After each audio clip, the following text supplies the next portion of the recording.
এটা ম্যাথিউস নাম, শরীফুল বুঝলো রহমানুল্লাহ গুরবাজ। আম্পায়ার আউট দিল না, হাসারাঙ্গা অবাক। পরেই পিটুনি শুরু করলো অ্যাঞ্জেলো পেরেরা। দর্শক, লঙ্কান প্রিমিয়ার লিগের 6ষ্ঠ ম্যাচে কলম্বো স্ট্রাইকার্স খেলতে নামে ক্যান্ডি ফ্যালকনসের বিপক্ষে।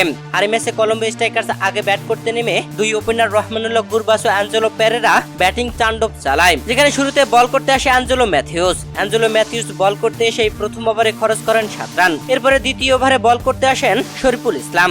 এবারে লঙ্কান প্রিমিয়ার লিগে এটাই শরীফুলের প্রথম ম্যাচ। আর এই প্রথম ম্যাচে প্রথম ওভারে বল করতে এসে দলীয় তৃতীয় বলে এলবির ফাঁদে ফেলেন অ্যাঞ্জেলো পেরেরাকে। জোরালো আবেদন করেন, তবে আবেদনে সাড়া দেয়নি আম্পায়ার। রিভিউ নিতে চেয়েও রিভিউ নেননি অনিন্দু হাসারাঙ্গা। দর্শক, এর পরের বলে অ্যাঞ্জেলো পেরেরা বিশাল ছক্কা মেরে দেয় শরীফুল ইসলামকে। এরপরের বলে লেগ বাই 4, তারপরের বলে নাই দৌড়ে 3 রান। যেখানে শরীফুল ইসলাম নিজের করা প্রথম ওভারে খরচ করেন 12 রান।